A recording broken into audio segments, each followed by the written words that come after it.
Welcome back to Katalu. I'm your host Manasvi, and I hope you've all been having a great week so far. This is the final part of the Korean drama Flower of Evil. It's been a long journey to get here, but all of our questions will be answered by the end of this. I am going to do a quick recap that's actually going to be more of a timeline of what has happened so far. So the whole thing starts during the summer of 1997. Min-seok, the father of a 9-year-old boy, meets Hee-sung, a high schooler who had just dropped a brick off of his school roof to kill a dog. And immediately the two of them click. They develop this system where they get women with no families or people who would look for them from Sangchul, who's really just like a human trafficker piece of shit. And they would lock them up in Min-seok's basement before killing them. Their typical MO was a noose around the victim's neck, a permanent injury to the ankle, and they didn't break any bones when they were injuring the ankle, so that was like something specific to them. And instead, they would just slice their Achilles tendon. And finally, they would take both of their victims' thumbnails. The right thumbnail for Min-seok and the left one for Hee-sung. Hee-sung loved his souvenirs so much that he literally bought an ornate silver box just to put the thumbnails in. And they continued like that for years. Min-seok took on the dominant role in the relationship because he was already experienced in all the killings, because he had killed his own wife.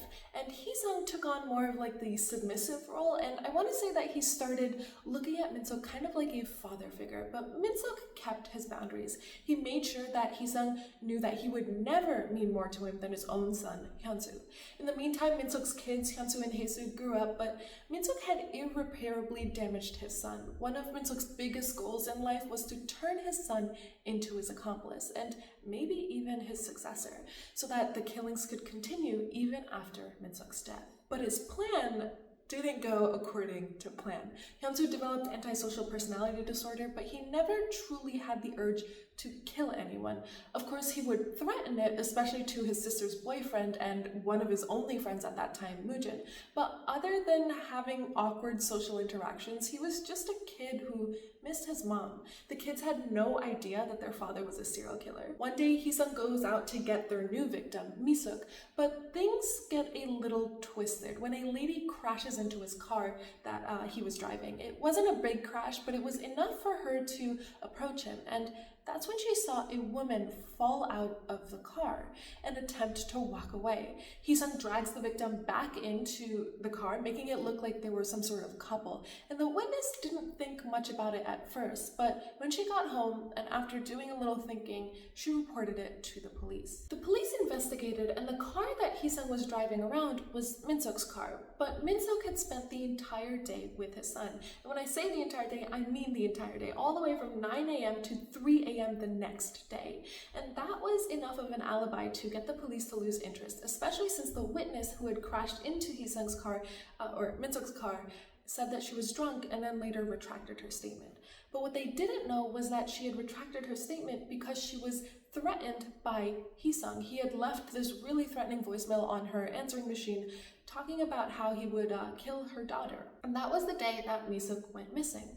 Unbeknownst to the people who had abducted her, though, Mi-seok had a very caring husband, and as soon as she went missing, he started putting up missing persons posters everywhere, and I mean everywhere. Entire walls were plastered with her face. Seeing this, Min-seok tells Hee-sung to turn himself in after taking care of Min-seok, and that angers the hell out of Hee-sung. So he turns from being Min-seok's little errand boy to bashing Min-seok's head in with a rock. And while he's doing this, Mi-seok manages to free herself and she runs. Hee-sung somehow managed to pass this murder off as suicide, and then things blew up. While investigating the alleged suicide, the police found evidence of the serial killings in Min-seok's basement, and it became a closed case as soon as it was opened.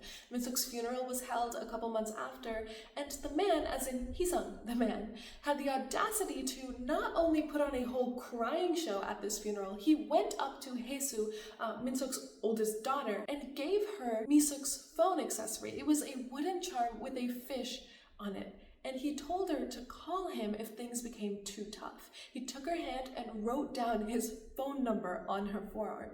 And then he turned to look at Hyun-soo, who was sleeping, and said that he felt sorry for him. Anyway, after that whole debacle, he's out of their lives for a bit, and during this time, the village people just grow insane. Hyunsu started getting bullied, Mujin broke up with Hae-soo, and he started bullying Hyunsu, and the village people started to perform exorcisms on Hyunsu. Hyunsu's mental state started deteriorating even more, and he started seeing like these renderings of his father wherever he went. Hae-soo just couldn't stand seeing her brother like this anymore, so one day she goes to the village head to ask him to stop the exorcisms, but he decided to be a forking pig and Hae-soo stabbed him. She unknowingly killed him and Hyunsu caught her while she was just staring at this village head's body, and to him it was a no-brainer. Hae-soo had a bright future ahead of her. Him, on the other hand, he was doomed to begin with.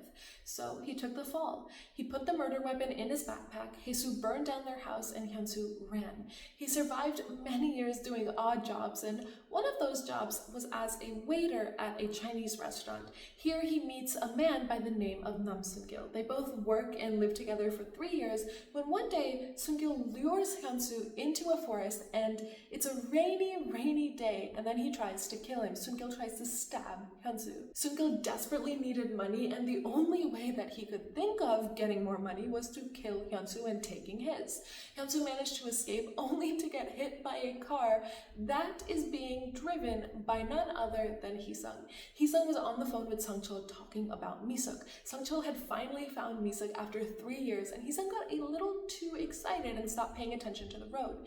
Hee-sung takes Hyunsu home, not knowing who he is because Hyunsu's whole face has changed in those 3 years, with the intention to bury him alive. But that night, as he's digging a grave in his backyard, oh, by the way, Hee-sung is from a really rich family. His dad is a director at this university hospital. Hee-sung was trained to be a doctor himself, in fact, and his mother owns a pharmacy. Anyway, he's digging a hole, a human-sized hole, to put Hyunsu in when his mom comes out shaking. She had been organizing his room when she found his ornate silver box with all of the thumbnails. In a moment of panic and fear, she ends up stabbing her son, throwing him into a coma for the next 18 years. Hyunsu wakes up a few days later, and Hee-sung's parents strike a deal with him. He must live as Hee-sung, and they won't tell the world who he really is.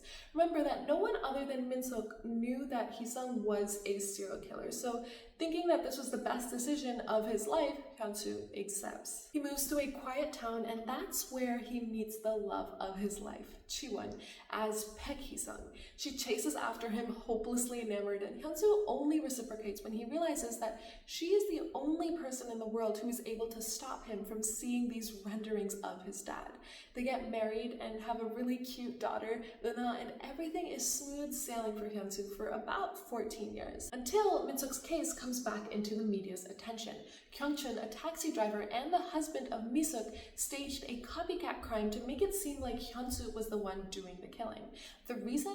Kyung-chun had gotten wind that Hyunsu was his father's accomplice, so that means that he must know where his wife's body is, because Mi-suk's body, nobody knew that she ran away. Her body was the only one that was never found when they started digging up the hill behind Min-suk's house for all of the victims. To make it worse, Mujin is now a reporter, and he has managed to release the threat that the accomplice had made to the witness to the public, and that furthered the narrative that Hyunsu was an accomplice. But Hae-suk quickly knocked some sense into him, and together the three of them figure out that there was definitely an accomplice to all of the murders.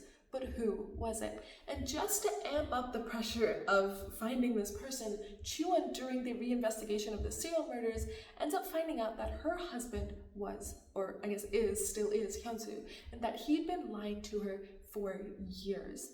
But it's all okay because she loves and she trusts him and she believes him when he says that he's never killed anyone. While all of these guys are going around trying to figure out who the accomplice is, Hee-sung wakes up from his 14-year-long coma, and a few weeks after waking up, he kills their housekeeper. Of course, to cover it all up, he tries to shift the blame onto Hyunsu with the help of his parents, which actually worked. The world found out that Hyunsu was living as Hee-sung for years, and now there is a witch hunt out for the man. But Hyunsu is conducting his own witch hunt for the real accomplice. And during this hunt, Hyunsu finds out that Mi-suk is still alive through Sung-chul, and the reason her body was never found was because, she never died. And now, with Chae-Won's help, he has this master plan to lure Hee-sung to where Mi-suk is so that he can hand the accomplice over to the police. At the same time, Hee-sung goes to kill Chae-Won because she keeps messing up with his plans by having this unbreakable faith in Hyun-soo. What he didn't know was that the day that he broke into Hyun-soo's house to kill Chae-Won, it was actually Hyun-soo's sister, Hae-soo, that was taking care of Euna, and not Chae-Won. We ended with Hee-sung walking away after he stabbed Hae-soo, leaving her to bleed out onto the floor of Hyun-soo's house. And he had taken the badge that was around Hae-soo's neck, which was the police badge of Chae-Won. Now, back into the past. Do you guys remember that footage that Hyun-soo had used as a blackmail tape when he had initially kidnapped Moojin?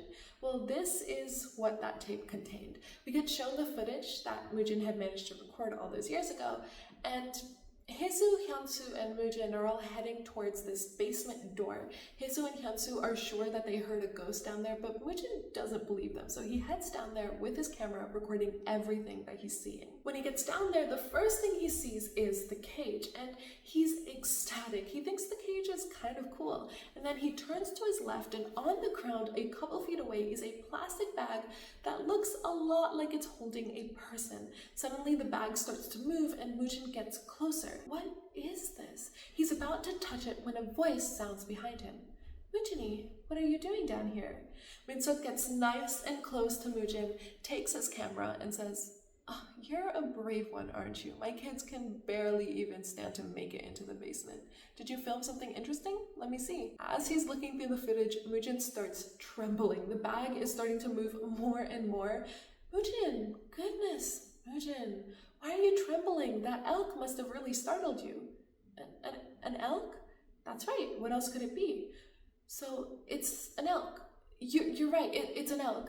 Moojin is actually really brave. I would be shitting my pants. Anyway, back in present time, Hyun-soo is sitting next to Sang-chul as they pull up to Min-suk's old basement. Hyun-soo tries to convince Sang-chul to tell him who the accomplice is, but Sang-chul absolutely refuses. "I won't say unless I'm away somewhere safe. You never know. Once you find out who he is, you could side with him and betray me. If you, by any chance, get in the way of me and my money, I'll side with him and kill both you and Mi-suk. You must really love your money." Yeah, I just get tingles just by the scent of it. Meanwhile, Moojin is happily driving his car to Hyun-soo's house. I mean, what kind of relationship expectations is he setting for Hae-soo if he didn't pick her up, right? When he gets there, he notices that all of the lights in the house are off. And he finds it strange, but he tries calling her before panicking, and when she doesn't pick up, he heads upstairs only to freeze for a second when he sees a blood stain on the wall leading up to the house. And I guess stain isn't putting it the right way, but it looks like somebody had dipped their hand in blood and then they had run their hand across the wall. That was the kind of pattern that was left behind. Fearing the worst, Moojin rushes upstairs only to see his worst nightmare. Hae-soo is lying in a pool of blood, unconscious. Moojin calls the ambulance, trying to keep it together, and on the other side of town, Detective Chae and Woo-chul are once again going over Soon-young's case. Detective Chae is recounting the events of that last night. The same day at 7:30 p.m., she left Miss Gong's residence and took a cab. This is the last moment that was captured of her being alive. Her whereabouts afterwards can be traced through her credit card transactions. At 7:50 p.m., she paid for the taxi fare, and then around 8 p.m., she ordered dinner on her phone to be delivered. Her order was kimchi and rice. The delivery man testified that she took the order in person around 8:30 p.m. It proves that she was alive up until 8:30 p.m. And Woo-chul asks, why do you find that so odd? Her estimated time of death, according to the autopsy, she died within 4 to 6 hours of her last meal, but the food got delivered at 8:30, which means she must have died at least after 12:30 a.m. But the autopsy report shows that her finger joints were already fixed in place by then. It indicates that she had been dead for at least 10 hours. If that's the case, she should have died before 9 p.m. One says that she died after midnight, while one says that she died before 9 p.m. The time of death just isn't matching up. Detective Chae, rigor mortis and the level of decomposition can vary depending on one's surroundings. It's why the NFS couldn't estimate the exact time of death with an autopsy.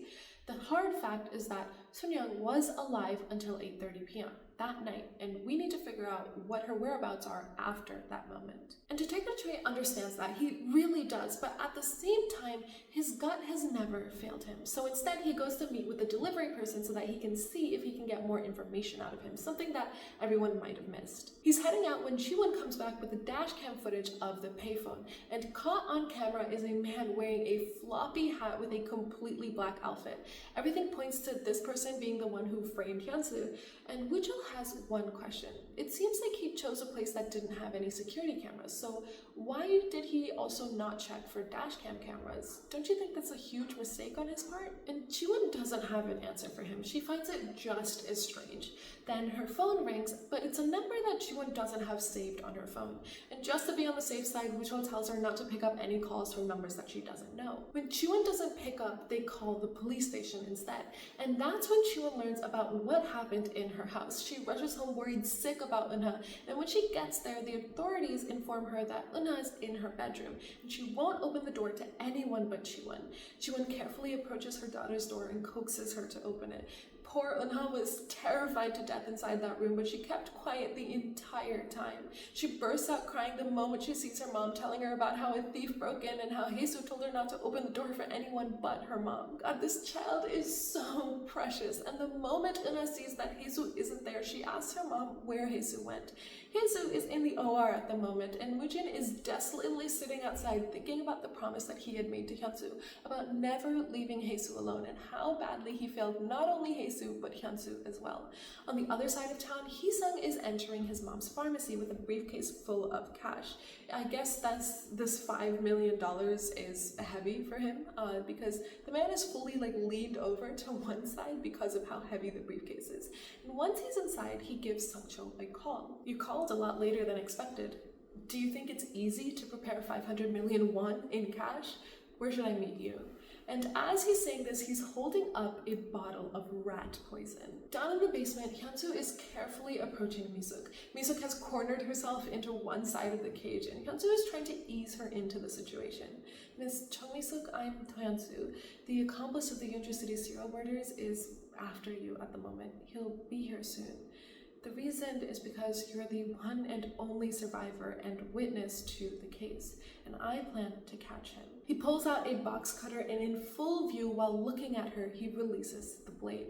And I know he's doing it so that she can feel more comfortable, but the environment in his expressionless face is enough to make it slightly terrifying. And Hyun-soo cuts the cable ties that are serving as a lock to her cage with this, before he pulls out an actual lock and replaces the cable ties.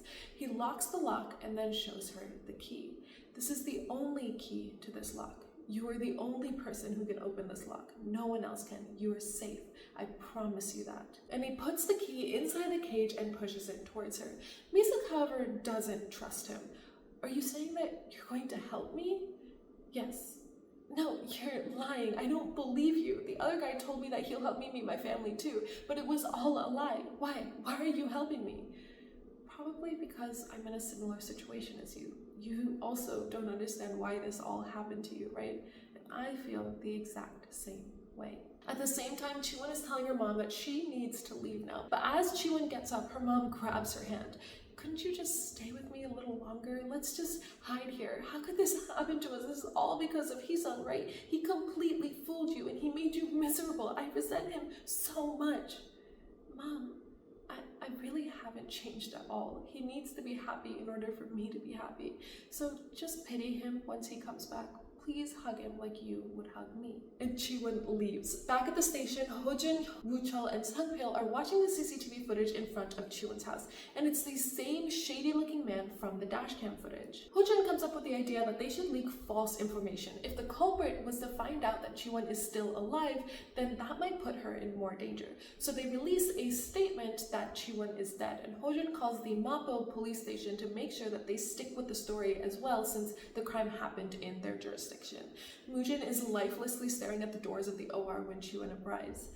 I promised Hyun-soo I would never leave her alone. I promised him. Woojin, There were no defense wounds on Haesu. She couldn't fight back or run away because she was protecting Eunha. Woojin is seeking assurance from Chae-Won when a nurse comes out. The weapon pierced and damaged her organs. Her body went into shock from losing so much blood. We can't guarantee anything right now. She must regain consciousness first and foremost. Woojin collapses against the wall, but not for long because a thought hits his brain. Director Beck! Hazel asked Director Beck for a list of the overseas volunteers from Ilshin University Hospital from 1999 to 2002. She said one of the members of the medical volunteer team is the accomplice. I'm going to go and get that list. I'll tell you the details later. Woojin runs off and Chae-Won tries to follow after him so that they can go together, but Woojin calls her and tells her that she needs to be dead today. She can't be alive. News of Chae-Won's supposed death has hit the news, and Hee-sung, who is driving, sees it, and he simply can't wipe the smile off of his stupid little face. He arrives at the basement in the middle of the night with the briefcase of money, and Sang-chul leads him inside. And literally, as he's going inside, he stops, and you can see like the nostalgia in his face as he takes a deep breath. He loves the smell of his place, but remember that this is the place that Chae-Won had taken Hyunsu to like many episodes back, and he had to cover his nose because this place stunk like blood and it was a foul smell, but Hee-sung is here reveling in it. He makes it seem like he's walking through his college hallways or something like that, not a place where he murdered people. Hee-sung hands Sang-chul the briefcase, and Sang-chul excitedly opens it up. He picks up one of the stacks and takes a big whiff while ruffling through the stack.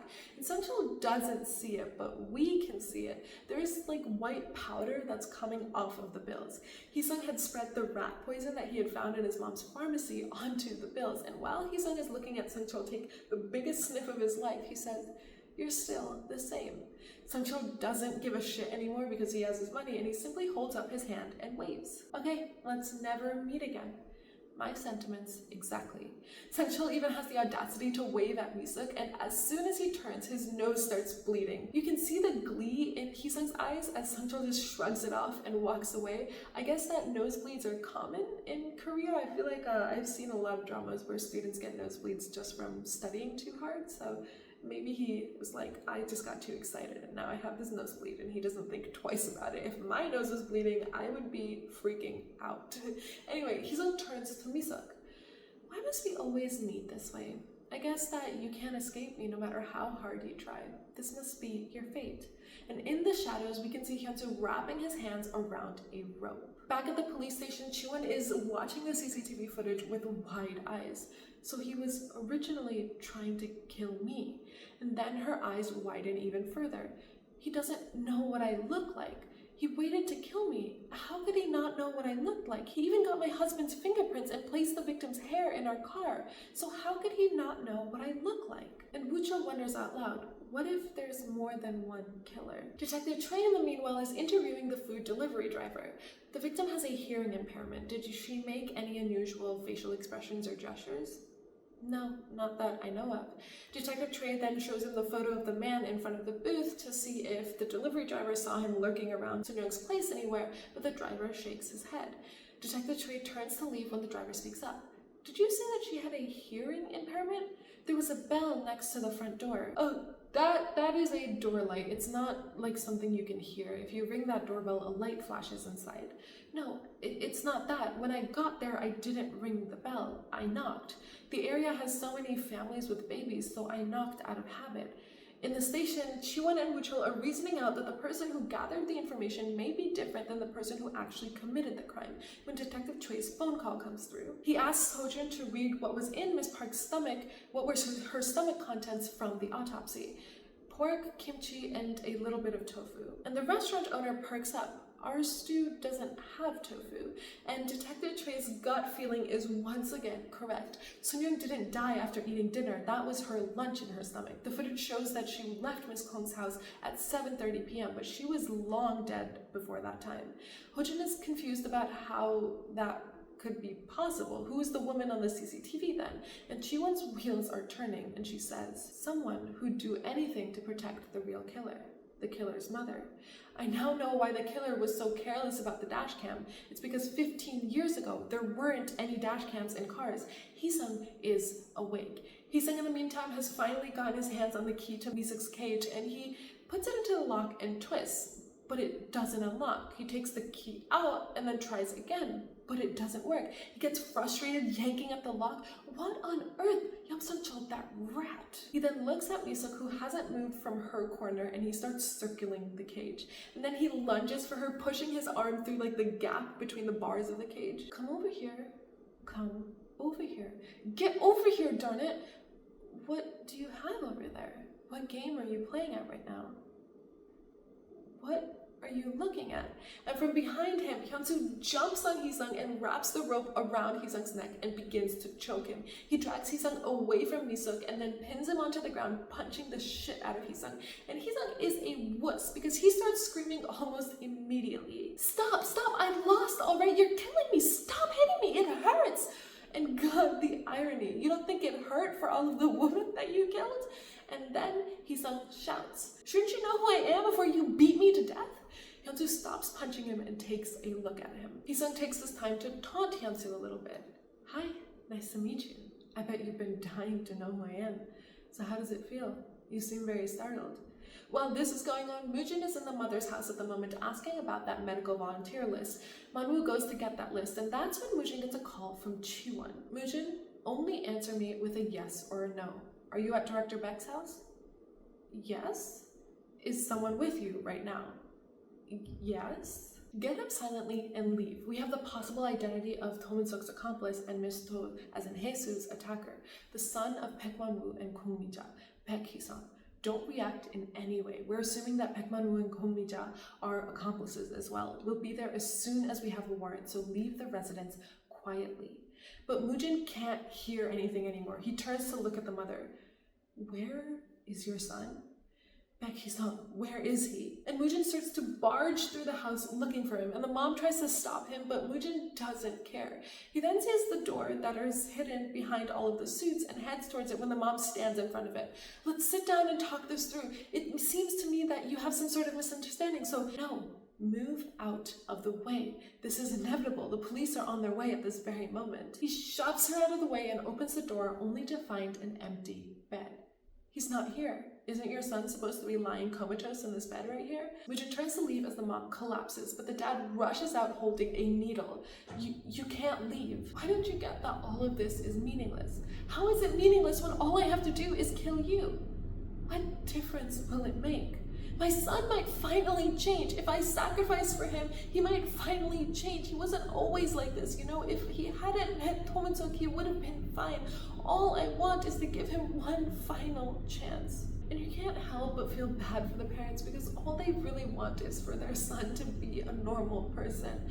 But Moojin says, a chance. When I was young, I stumbled across a big sack in the basement of To Min-seok's workshop. The elk must have startled you. That's what he said. And up until now, I kept telling myself that the thing inside that sack was an elk. Do you know why? Because if I didn't, it would have been far too frightening for me. But you see, regardless of how hard I try to convince myself, it doesn't change the fact that the thing inside the sack was a human being, not an elk. I'm sure that you also knew what your son was capable from the very beginning. Your son's future isn't what you want to change. It's the very first moment you realized your son's true colors and just chose to ignore it. So don't bother hoping that he'll get better. Moojin walks past the dad, and the dad tries to turn the needle onto himself, but Moojin rushes back and throws the needle out of the dad's hand. Sir, we're obligated to reveal the truth. You need to stay alive until your job is done. Moojin leaves, and the mom approaches the dad, gets down onto her knees, and says, it's strange. We both knew that things would end this way. I wonder why we chose to come this far. Meanwhile, back at the basement, Hyun-soo had tied up Hee-sung to a chair, and Hee-sung starts to taunt Hyun-soo. How does it feel to have gotten fooled by me? You know, now I finally get it. I get how you made me fall into your trap. Don't get too haughty just because you caught me, because you'll always be hidden behind my shadow. Hyun-soo turns to look at Mi-seok, who is still cowering in her side of the cage, and she shakes her head no, but after a while she speaks up. Why did you do that? Why did you do that to me? Hee-sung turns to look at her and smiles. I don't regret what I did. I'll get sentenced for life anyway.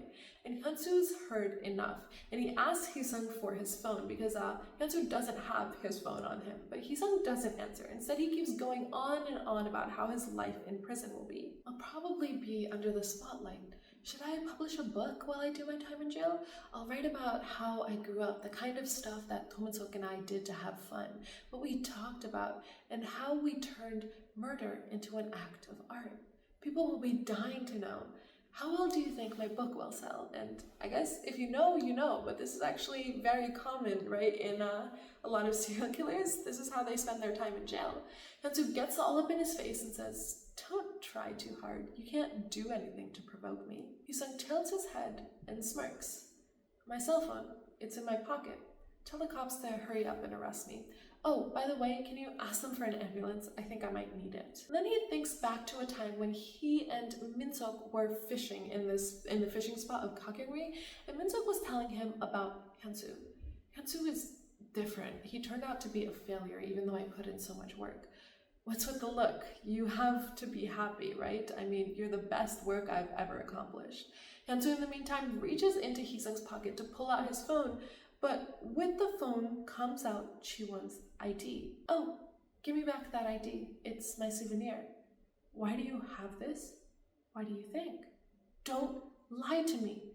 Your house was really nice. By the way, who got that model boat behind that TV? I really liked it." And Hyun-soo loses it. He grabs Hee-sung's collar and starts yelling at him that he's lying, but Hee-sung calmly smiles. "Tomin-seok turned me into a murderer, so I'm going to do the same to you. That's only fair." Mi-seok sees that Hyun-soo is losing his mind and chimes in to just stick to the plan, just call the police. And then Hee-sung has the audacity to imitate who he thinks is Chae-Won, but really was Hae-soo. "Luna, promise me this. Don't open that door for anyone but your mom. Can you do that for me?" It was touching. I almost cried. But don't worry, I didn't harm your kid. I don't do that kind of stuff. Hyun-soo uses the phone that he got from Hee-sung's pocket to call Chae-Won, but Chae-Won is heading to the Baek mansion and remembers that Woo-chul told her not to pick up any calls from numbers that she didn't know, so she ignores the call. Hyun-soo then calls the Mapo police station and they confirm that Chae-Won was the victim and that Eunha is safe because they had been debriefed earlier on the situation because of Ho-jun's brilliant idea. Hyun-soo falls to the floor devastated and Hee-sung looks at him. "I'm bound to win no matter what. I win even if you hand me over to the police, and I win if you kill me. You cannot win at this game." Hyun-soo slowly looks up, and as he picks up a knife, he tells Mi-seok, "Please call the police. Tell them that Hyun-soo killed a person. Tell them that I cut off his hands and feet while he was still alive, and that I sliced up his face so much that he can't be identified. And even after all that, he wouldn't die and crawled on the floor, so I killed him. Over and over and over. That I killed him again and again." And as Hyun-soo slowly starts walking towards him, Hee-sung is slowly realizing that he might have pushed Hyun-soo a bit too far. When Hyun-soo reaches him, Hee-sung lifts both of his legs up and kicks Hyun-soo in the chest. Hee-sung falls back and ends up falling on the ground, breaking the chair that he had been tied to, and Hyun-soo falls against the cage. And Mi-seok holds onto him, yelling at Hee-sung, "Run away now, run away!" Hee-sung quickly unties his feet and he runs. Mi-seok pleads with Hyun-soo to not do this, to not lower himself to that level, but Hyun-soo is too far gone. He peels her hands off of him and goes after Hee-sung. Hee-sung managed to get upstairs and out the door when he trips over Sung-cheol's body. The man is laying on the ground hugging the case of money, but even in his death from rat poison, he cannot let go of his money. Hee-sung curses at Sung-cheol before getting up and running into the forest. Meanwhile, Chae-Won's team has arrived at the Baek mansion and they are questioning the parents, but the dad is like completely zoned out and the mom is the one who is answering all of the questions. "Where is Hee-sung?" "We really don't know, only that he went to meet Sang-cheol." "How could you not know? You're both his accomplices." Woo-chul tries to calm Chae-Won down, but Chae-Won explodes. "I can't calm down. The murderer must be with my husband right now." And the mom meekly adds, "He's not well. He won't be able to hurt Hyun-soo. He's still not physically strong enough." Woo-chul takes over the questioning, and that's when Ho-jun comes running into the room telling them that someone called into the Mapo police station to confirm Chae-Won's death. But the strange thing is that this person asked about the child too, and Chae-Won's eyes widen. She grabs the number that was written on the notepad and looks at it, and it's the same number that had called her while she was in the car. Chae-Won calls the number and Mi-seok picks up and begs her to save Hyun-soo. Mu-jin in the meantime is back at the hospital, and as soon as the nurse comes out of Hae-soo's room, he jumps on her. How is she? Just let me know how she's doing, please." "What's your relationship with the patient?" "Friend. I'm her friend." I can't tell you anything unless you're her legal guardian. How could she have a legal guardian when she's been all alone all of her life? Meanwhile, Hyunsoo is walking through the forest looking for Hee-sung. Hee-sung is hiding behind this really large boulder, covering his mouth so that his breathing doesn't alert Hyunsoo. And when he hears Hyunsoo walk past him, he lets out a breath and turns around only to come face to face with Hyunsoo. I just want to warn that this part is a bit graphic, so if you're not up for this, I'll put a timestamp so that you can skip this. Hyunsoo holds the knife to Hee-sung's ankle, but then he crouches down and moves the knife up to Hee-sung's thigh instead, and he slices. As Hee-sung is screaming his head off, Hyunsoo tells him to run. Run, Hee-sung. Just kill me if you're going to, you psychopath. I told you to run. And Hee-sung starts limping away. Chae-Won's team has arrived on the scene, and the cops alert Chae-Won that Hee-sung ran away and Hyunsoo chased after him in the forest. She also gets told that Mi-suk wanted to speak to her. Mi-suk is taking in oxygen from an oxygen mask when Chae-Won approaches her. Detective Cha? He said that he killed you. I feel so bad for Hyunsoo. So even if Hyunsoo kills the other man, you can't hold him accountable, okay? He isn't to blame. I'm a witness to that. Miss Chung, nothing can justify killing. A murder is a murder. Thank you for staying alive. And in the forest, Hyunsoo is looking for Hee-sung when he sees a rendition of his father again. And wordlessly, Hyunsoo follows him all the way up until the cliff on the other side of the forest. Hee-sung is still limping away when Hyunsoo pins him down onto the ground and straddles him, and he lifts his knife. Kill me! Do it already! The endless pain will be yours to bear anyway. Hyunsoo is getting his knife into position when he hears Chae-Won's voice. Honey, drop the knife and come this way. Let the police take care of it from here. And Hyunsoo can't believe his eyes. There is no way that this is really her. He looks slightly to the left and he sees his father standing there. He said that you died. No, it was all a part of the plan. I'm right here. She starts taking steps towards him, and Woo-chul asks the backup to get ready to fire in case anything goes wrong and Hyunsoo tries to hurt Chae-Won. And Chae-Won continues to try to calm Hyunsoo down. Honey, it's all over now. All you need to do is drop that knife and come to me. Hyunsoo looks to his left again, and his father is still standing there. Tears start building up in his eyes. I see dead people, so it's hard to believe that you're real. Come here and hold me, then you can see if I'm real or not. Hyunsoo slowly stands up and drops his knife. He starts walking towards Chae-Won, and when he's within reach of Chae-Won's arms, the cops surrounding Hee-sung go to arrest him. But Hee-sung manages to grab a gun from one of the officers, and he tries to shoot Chae-Won, but Hyunsoo sees it and wraps his body around her. They both fall to the ground as Ho-jun and Hee-sung both let out a shot at the exact same time, and Hee-sung falls to the ground. When Chae-Won opens her eyes a few seconds later, her husband is lying next to her with blood coating his head. As Hyunsoo's eyes close, Jesus' eyes in the hospital open. Hyunsoo's imagination takes him to this white room where he and Chae-Won are laying peacefully next to each other in bed. Chae-Won, how long have I been here? I can't remember. I feel like we were by the sea, but why can't I hear the sound of waves? Don't ask questions. That's how you can forget everything. You struggled so hard and did your best. Thank you so much. Now it's time for you to rest. I know you had to go through a lot because of me, Chae-Won. Chae-Won holds his face and says, that's how much I loved you, so it's okay. We had our happy moments and heartbreaking moments, but every single moment with you will remain a beautiful memory to me, so you don't need to worry about me anymore. This place is so quiet. That's because we're the only ones here. It's just us. Then this must be paradise. I'm really sleepy, Chae-Won. Then sleep. And Hyunsoo closes his eyes. And we go back in time to Chae-Won's and Hyunsoo's wedding day. Both of them look absolutely beautiful and happy, and they're doing a photo shoot when the photographer is praising Hyunsoo for his natural smile while asking Chae-Won to look a little bit more natural. Hyunsoo asks the photographer to take a break, and they sit down, and Chae-Won brings up his parents. Are your parents really not coming? Yes, they won't be here. But it's your one and only wedding. I don't want you to regret. I'll do it twice then. We'll have another wedding. A wedding is only a mere formality, so don't be too bothered by it. To me, you're the only one I have.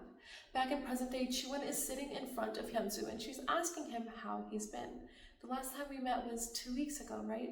We met with Mr. Song in his office. Time really flies. It's been over 4 months already. And we get a snippet of what happened after Hyunsoo had gotten shot by Hee-sung. Hojin is still completely still, and it's probably because it's his first time taking someone's life, and I can't even imagine what he's feeling. Detective Chae rushes forward to see if Hyunsoo is still breathing, and the moment they feel Hyunsoo's pulse, they rush him to the hospital. At the hospital, the doctor is debriefing Chae-Won. His scalp got torn as the bullet brushed against the side of his head, and his skull got fractured. It's a linear fracture. In other words, he cracked his skull. Other than that fracture, everything else seems fine. We did what we can to prevent further infections. Right now, he's unconscious due to a concussion, but I think that he'll wake up after a day. Chae-Won calls Detective Chae asking about Hee-sung, and we see the paramedics covering Hee-sung's face with a white cloth. He is dead. Chae-Won goes back to the hospital room and is putting her husband's wedding ring back on him when Detective Chae bursts in. The reporters have started to gather outside. How is he? He'll be fine as long as the blood doesn't clot in his brain. How is Hojin doing? He'll have a lot to deal with, at least for a month. He fired the gun based on a drill, right? The chief will take care of it, Chae-Won. Just worry about yourself. You'll have a lot to deal with once your husband wakes up, so you better be prepared. Chae-Won strokes Hyunsoo's face, saying that it's okay. Together, we'll get through everything. And then her voice narrates, at that moment in time, I had no idea that I'd never see him again. 4 months later, Chae-Won is sitting in front of Hyunsoo trying to get him to talk. Hyunsoo sits there for a bit, squeezing his hands together. Chae-Won smiles politely and says, by chance, am I making you feel uncomfortable? You're free to feel at ease with me. I really wish that you wouldn't think of me so uncomfortably. Hee-sung, we can take our time and get to know each other again. And Hyunsoo finally speaks. Hyunsoo, you called me Hee-sung again. Oh, sorry. People tell me I woke up after being hospitalized for a month, but that's not really how I feel. And we see Hyunsoo as he's laying in a comatose state on a hospital bed. His eyes are moving underneath his eyelids, and his brain is slowly erasing the last 15 years of memories. The last thing he remembers is being hit by Hee-sung's car. He woke up hyperventilating, and he stumbled out of his room into a hallway where Ji-won was talking with her mom. She hears a noise behind her and turns to see her husband barefoot looking in her direction. Hyunsoo starts walking towards her, and then he walks right past her. Confused, she calls out to him, and Hyunsoo turns around, but he sees that Chae-Won is wearing her police detective ID around her neck, and he books it. In his mind, he's still a wanted criminal, so he's running away, tripping and falling along the way, and as soon as he gets down to the lobby, he gets hounded by the press. Back to the conversation Chae-Won and Hyunsoo are having. Hyunsoo continues, not only did I not remember the past 15 years of my life, but I also had become really famous. And then we see Sang-pil, the police chief, giving a statement. I know there's a lot of jumping going on, but hang in there. Anyway, Sang-pil is talking to the reporters. In 2005, Baek Hee-sung's parents, Baek Man-woo and Ko Mi-ja, allowed To Hyun-soo to use their son's identity and live as Baek Hee-sung. We found out that Detective Cha took no part in To Hyun-soo's identity theft, and when she first found out, she convinced Hyun-soo to help with the police investigation. Thanks to his cooperation, we were able to quickly investigate the case, and that allowed us to find the dead victim of the Yeonju City serial murder case. And as he's saying this, we see forensics digging up Hee-sung's backyard, where they unearth the ornate silver box with his thumbnails. Back with Chae-Won and Hyunsoo, Hyunsoo tells her, some people call me a hero for having caught the serial killer, and some people pitying me, saying that I had to hide and take the blame for what my sister did. And some people call me a psychopath for have stolen someone else's identity, and for deceiving and using an innocent woman. Meanwhile, the one person who should never forgive me doesn't seem to hate me at all. That's because you don't know about us. Chae-Won, what I want to say is that even accepting all of these things that I'm living through right now is overwhelming. That's why I can't tell you what you want to hear. Chae-Won lowers her eyes and says, I don't want to hear anything. Then she eyes the wedding ring that he still has on his finger. There's something I want to know though. Why are you still... Never mind. I'm sorry. It's an important day for you, Hee-sung. I'm sorry. I came to cheer you on, Hyunsoo, but I feel like I just made you feel more burdened. And Chae-Won gets up and leaves. We see that the place that they were talking up until now was the Supreme Court of Korea. They're here for Jesus' trial for the murder of the village head. It's a trial by jury, which means that there will be regular people who will sit and help make the verdict of the case. Hyun-soo is escorted into the courthouse to testify on behalf of his sister, and the defendant starts the questioning. Hyun-soo, you arrived at the scene first immediately after the incident. Is that correct? Yes, I took the scissors out of her hand and removed her fingerprints with my shirt. You clearly realized that the incident was incited by Mr. Kwon's assault towards the accused, correct? Yes. Why didn't you ask for help from law enforcement? It actually didn't even cross my mind that there was a possibility that someone could help us. Once her father was exposed as a serial killer, my sister's life and mine were pretty much over. Was Hisu very afraid of Mr. Kwon even before the incident? Whenever Mr. Kwon dragged me away, she couldn't fall asleep for the entire night. She threw up all the time as well. From within the stands, Moojin is whispering about how well Hyun-soo is doing in Chae-Won's ears. He's really turning the jury his way. At the police station, Detective Chae and Woo-chul are wondering if Jesus' trial will be ruled as self-defense. Woo-chul thinks that since Jesus used a deadly weapon, it'll be difficult to prove that it was self-defense. The defendant is also relying on the public's sympathy, which means that they don't have a lot of conclusive evidence to prove that it was self-defense. Detective Chae is enraged because it seems like all the people in the village are on it together. Every single one of them testified against Hyun-soo, saying the same exact things. And then something hits Detective Chae. In on it together. Back at the trial, the prosecutor is now questioning Hyun-soo. You changed your identity in order to live a comfortable life and deceived everyone around you for 15 years. You even fooled your wife, a police officer. Is that correct? Hyun-soo turns to look at Chae-Won while playing with his wedding ring.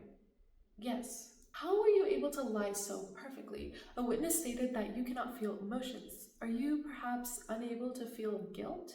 And Hyun-soo's brain starts bringing out the audio files of him telling Chae-Won that he loves her, and then answering Jesus' question that he had never loved her once in her life. The prosecutor asks the question again, but Hyun-soo doesn't respond. After wasting a few awkward minutes, the defendant finally stands up and says that he has an objection, causing the prosecution to give up on their line of questioning. But the jury's opinion has now been swayed to the opposite side. They probably now think that Hyun-soo's words can't be trusted because he can't feel emotions. They adjourn for the day, and Hyun-soo is getting an earful from Moojin as they walk to Moojin's car. Why did you do it? We expected all of those questions. You practiced this. I had no choice at the time. I regret it and I repent it deeply. How could you forget that? They've now reached Moojin's car, and Hyun-soo can see Chae-Won's reflection from the window walking up to her car. Hyun-soo turns to watch Chae-Won. It's because of her. The moment my eyes land on her, it's like my mind goes blank. Chae-Won sees him and they both politely bow to each other before Hyun-soo gets into Moojin's car. Chae-Won, on the other hand, gets a call from Detective Chae. Inside the car, Moojin is trying to get Hyun-soo to admit how he really feels about Chae-Won. Can't you be nicer to Detective Cha? I don't want to get her hopes up. I fooled and used her for 14 years for my own benefit. She can't seem to accept the fact that I'm that despicable. It's right for me to keep my distance. Your feelings for Detective Cha were genuine, Hyun-soo. And how would you know that? Because it looked that way. You saw a facade. I wouldn't have married someone I loved while living as a false life. You know what? Don't complicate things. Just tell me right now, is she on your mind? She makes me uncomfortable. Oh, look, it's Detective Cha. And Hyun-soo's eyes go wide and he looks out the window, like waiting for her to pop up somewhere. And when he realizes that Moojin was fooling him, he looks ready to punch Moojin. And then a few seconds later, Moojin says it again. It's Detective Cha. How stupid do you think I am? Don't drag her into your games. It's stifling just to think about her. But then he hears a knock on his window, and it is indeed Chae-Won.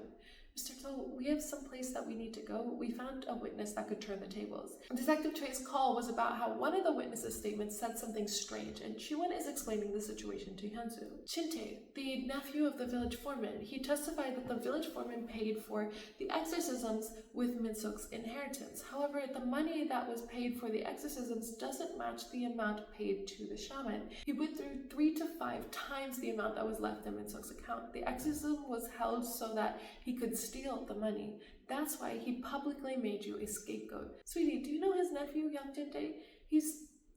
Sorry about that. It just came out. Hyunsu smiles a small smile. Meanwhile, Mujin is updating Haesoo on the new development. Haesoo is curious about how the two of them are doing, and Mujin says Detective Cha is a saint. If it were me, I'd pummel him for forgetting who I am.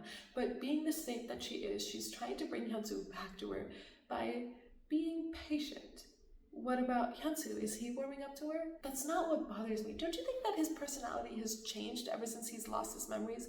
He's still the jerk that he's always been, but now it seems like he's also somebody else. Mujin, I sometimes think that maybe Hyunsu didn't change at all. Maybe this was who he truly was. Well, I see him as a horror story, but you're applying humanism. I guess blood is thicker than water. Isn't it uncomfortable to live with him?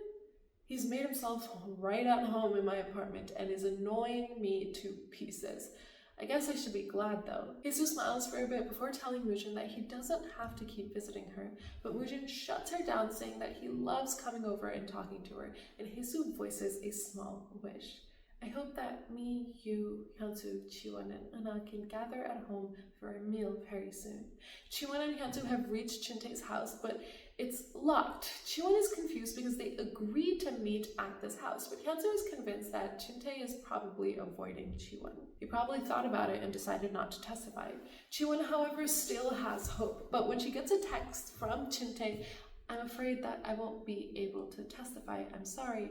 All of her hopes die in a trash can. Hyunsu turns to leave, but Chae-Won holds on to him.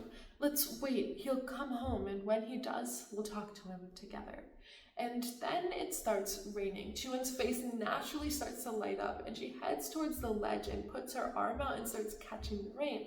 Hyunsu is looking at her like he's in a trance, and he slowly gets closer and closer until the point where he starts smiling as well, watching Chae-Won just be so happy. But that's when he gets another memory back, one where he's telling his fake mom and dad how easy Chae-Won is to handle because she only believes what she sees, and his smile fades.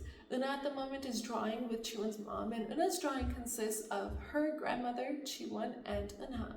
And Chae-Won's mom asks, Una, do you hate your father? You didn't draw him. It's because whenever I draw him, mom cries. I feel bad when mom cries. I hate dad. How could he go on a trip alone? Why couldn't he have taken us too? Chae-Won and Hyunsu are still standing outside of Chuntae's house, but Hyunsu is trying to convince Chae-Won to go home. It stopped raining, so you should go. I'll wait for him here alone, so you can head home now. But Chae-Won's attention is completely on the wedding ring again. Why do you still wear that? The ring? Oh, I've been practicing my skills at the workshop again, and the ring helps balance my hands. I'm sorry about that. How insensitive of me. I should have returned it to you. He takes off the ring. Here, it's okay, I'll wear something else. It just needs to be as heavy as this one. You can take it. Before Chae-Won can say anything, they see Chuntae walking up. Chuntae stops when he sees Hyunsu, turns around, and runs. Hyunsu and Chae-Won chase after him, and they get to him right before the elevator door closes. Did you do something wrong, Mr. Young Chuntae? And immediately the man apologizes. They go to sit down in a cafe, and Chae-Won starts recording the conversation that's happening between them, between Chuntae and Hyunsu, and she starts questioning them. What was Mr. Kwon's intention? It was before Haesoo and Hyunsu had a legal guardian, and my uncle wanted to take as much money as he could. What did you do to me that made you want to avoid me so badly, though, Chuntae? Well, he told me that he'll pay me my tuition if I help him out, so I spread false rumors about you.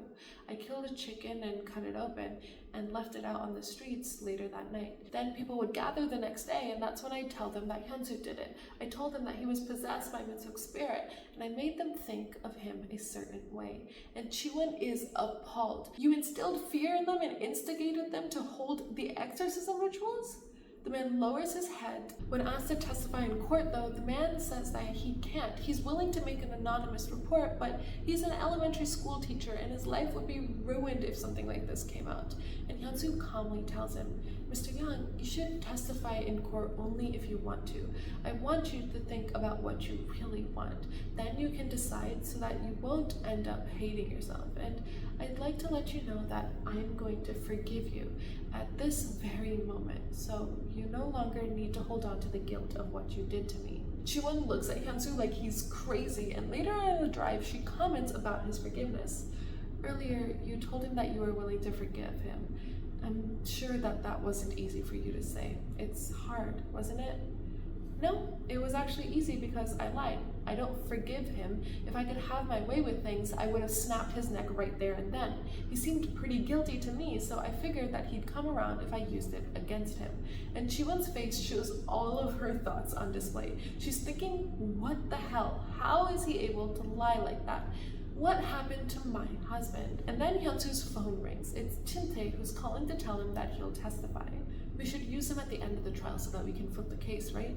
Detective Cha, try to pull a straight face. You are so easy to read that I'm starting to feel embarrassed.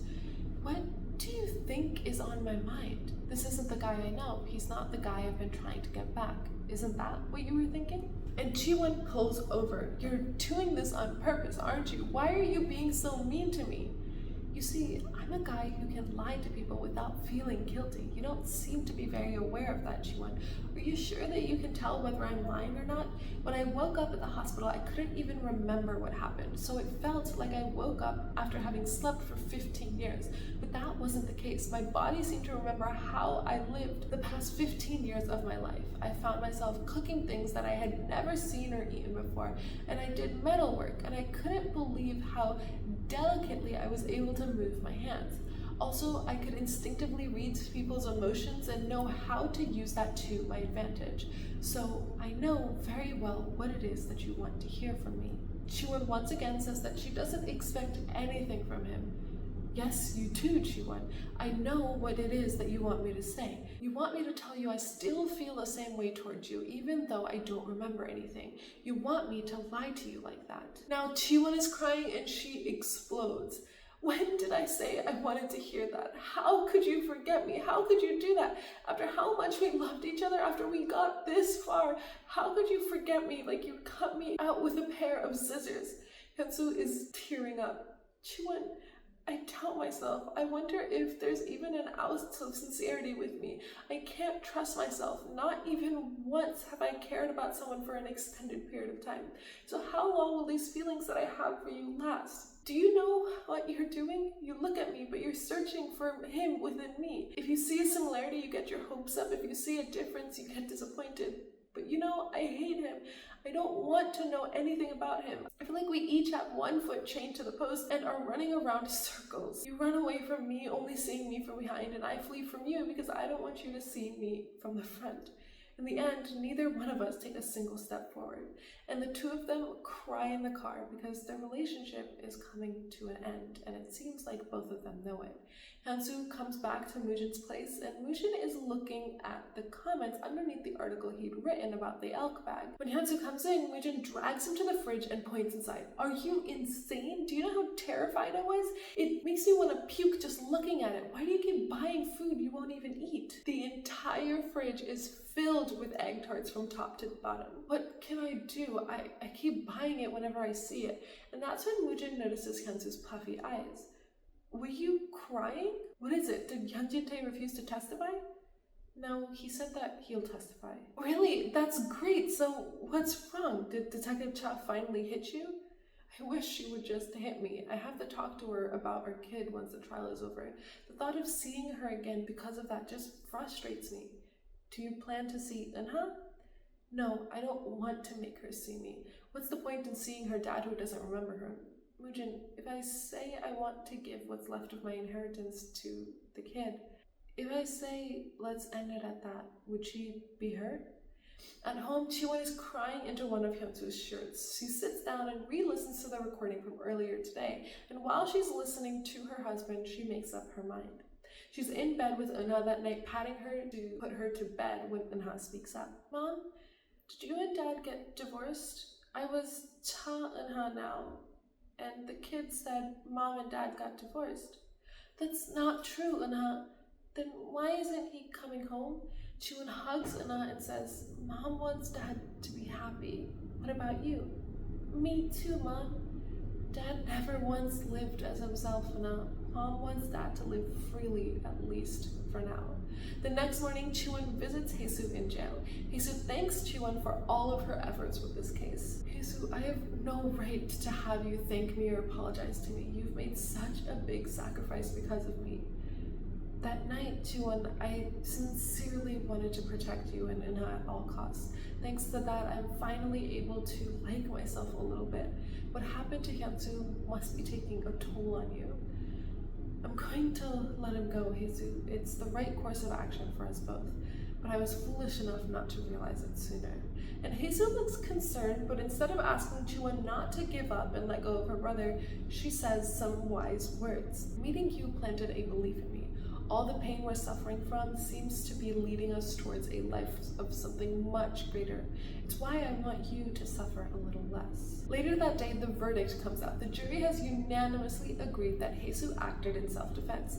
The judge, however, does not agree, but the fact that Haesu was a minor at the time and the incident occurred late at night brought them to the conclusion that it is not a punishable act. At the police station, Detective Choi, Ho-jun, and Woo-cho scream in relief, and Hyunsu goes to meet with his fake mom who is currently in prison. He's squeezing his hands again, but this time his hands are completely covered in little bandages because he's not wearing his wedding ring, and it's really throwing his balance off. Why are you here? It must be true that you don't remember anything. If you did, you would never come here. I thought that you'd know the real me better than anyone. Have you had a chance to see him too? And she's talking about the father, Manu. Manu is currently at a hospital because he broke mentally. When Hyunsu had come in, Manu's face lit up with a bright smile. He's like, what took you so long? I've been waiting for you for so long. And we see how the dad is seeing Hyunsu. He sees him as his dead son, Heesung. In his mind, Heesung is smiling brightly, asking if his dad waited for him. Of course, I waited every single day. I missed you too, you know? Look at that pretty face. Have you always been this handsome? Mamu reaches into his hospital shirt pocket and pulls out some candy. I stashed these away to give them to you when you visit. Make sure you eat them by yourself. At jail, Hyunsu tells the mom not to worry about the dad. You don't need to worry about him. One day at a time, his mind is taking him back into the past. So what is it that you wish to ask me? Chae-Won, who was she to me? You hated bringing her over to see us. At first, we thought that you were being careful so that the secret would stay intact. That was our initial thought. However, I later found out that you truly cared for her. You should go. I'm exhausted. And she gets up and leaves, leaving Hyunsu to his thoughts. Moojin, in the meantime, goes to Haesu's rooftop, and her room is empty. Absolutely nothing there. And we find out that she actually moved abroad. I've never once lived life how I wanted to before. But must you live your life so far away? Seoul, Daejeon, Daegu, Busan, our country is vast enough. In my high school senior year, I came across Scotty's work on TV. My heart started to pound at the sight. I was recently reminded of that feeling. I want that place to be where I start over. Hyunsu is all for it, and Moojin also supports her a little bit, but also not really. Well, you have my support, Haesu. I may not know how much you need the Scotty person in your life, but you have my full support. Don't get your hopes up, though. I won't wait for you. Gosh, it seems like I forgot about an interview I had scheduled. Look at the time. I'll get going now. Haesu, we should get together sometime before you leave. Have fun then. And you can tell that he's trying not to cry any second now. Haesu sends Hyunsu after Moojin to comfort him. Hyunsu walks out of the cafe, and Moojin is staring at Haesu through the window while crying. Hyunsu is, awkward when it comes to providing comfort, and they both sit down on the ledge and Moojin speaks. Should I wait for Haesu? Do whatever you want, Moojin. Never mind, I'm gonna forget her. I'll just erase her from my memory. How do you lose your memory? Do you have any tips? If you want to lose your memory, you need to fracture your skull. What do you say? Should I help you with that? It's a joke. The man truly does seem to be a different person. Back in present day, Moojin's phone rings and it's Haesu. The man tries to play it off like he wasn't just thinking about her or wandering around her apartment just now, or that the call wasn't something that they scheduled like weeks ago and he wasn't looking forward to. Hyunsu, in the meanwhile, is walking the streets thinking about what Haesu had told him while he was helping her pack up her stuff. Hyunsu, you and I somehow got lost during our journey in life. We'll end up wandering around a lot, and that's why we need to have a starting point so that we don't get lost again. You'll no longer be here, Haesu. Who will help me find the answer? You're the only one who knows the answer. He stops his walking and he sees a shop that resembles the one that he and Chae-Won had stood under when it was raining on their very first date. He starts smiling at the memory before some other thought wipes the smile from his face. It's then that he gets a call from a real estate agent. She found him the perfect workshop, and it's none other than the one that used to be his. Remember that his memory loss is still there. It isn't cured, so he doesn't exactly remember where his shop used to be or what it consisted of. So he stands in front of it for a while, staring at the name of the workshop, the place where the morning star rests. The agent leads him inside, saying, "What do you think?" I was really startled myself. The neighborhood and overall layout of this workshop is exactly what you were looking for. Do you mind if I take a look around by myself? The owner leaves, and as Hyunsu starts wandering, he finds his business card and a bunch of books next to them. He picks up the books to read it, and it's filled with things like, she hates moths. Why does she hate moths when she likes butterflies? They're the same species. The Tinkerbell doll hanging from her bag, movie posters on her social media page, and the one entry that catches his attention is one about rain. She likes the rain, she gets excited when it rains, and she smiles over nothing. Does she like how it feels when the rain falls on her, or does she like how the rain buffers the sound around her? Chae-Won walks into the shop and sees his bag, and she says, "Sir, you shouldn't be reading that." Hyunsu turns around and Chae-Won freezes. "Oh, I was cleaning up. You can take whatever you want. It's all yours anyway. That notebook was also yours, but it's all about me, so I can't really give that to you." Hyunsu picks up a business card and asks Chae-Won, "By any chance, was I the one who came up with the name of the workshop?" "Yes." "Do you know what it means?" "I asked, but you never told me. I guess no one will ever know now." In Greek and Roman mythology, there's a god named Hephaestus. He was the god of metalworking. He was the ugliest god on Mount Olympus, and everyone hated him because of his nasty personality, so he always spent time in his workshop. But he had a wife whom he loved dearly. Her name was Venus, the planet, and another name for her is the morning star. You were always on my mind in this very place where I spent most of my time, Chae-Won. Chae-Won, who was in a daze for a while he was sharing this story, snaps out of it. "I applied to transfer to a task force in Busan. They're short on manpower over there, so I'll hear from them soon." And Hyunsu looks heartbroken. "Then does that mean that you're leaving?" "I plan to go somewhere new and make a fresh start so that I won't run into you even by chance." "I finally took one step towards you. How could you run away?" "I get my hopes up and then get disappointed. I get my hopes up again and then get disappointed. I can't do it anymore." He slowly walks up to her. "Can't you change your mind? I'll like you a lot from here on out. I'll be really good to you. Let's look for the person you're looking for together. I've become curious about him. I also want to know who he is." Those are the same words that she had told him many years ago. She looks down to see his hands covered in band-aids. "What happened to your hand?" "I keep getting hurt whenever I take off my ring. I'm just not used to it yet." Chae-Won pulls out a necklace that has Hyunsu's wedding ring on it, and she takes the ring off of her neck and slides it onto his finger.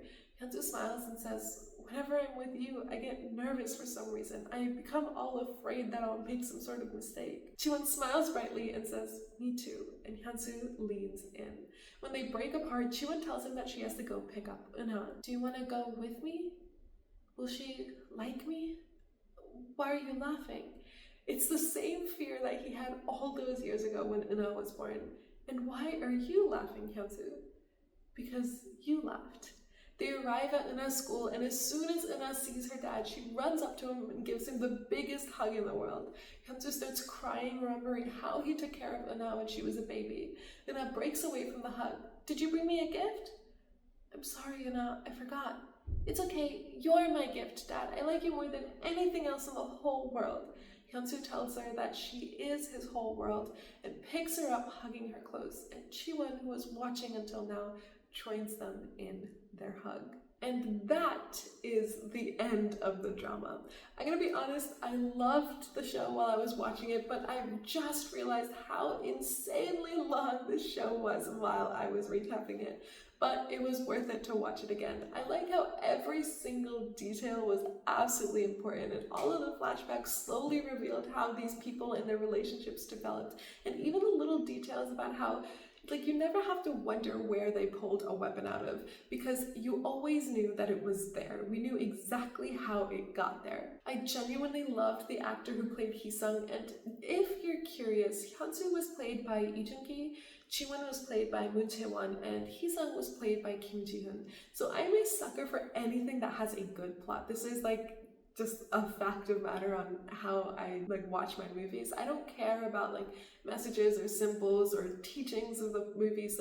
It's nice if it has that, but for me, a good performance and a good plot are all I need, and I'm all over the drama, the movie, whatever it is. And Flower of Evil, in my opinion, had it all. Joon did such a great job at making you hate him, and until the very end, he was a scumbag.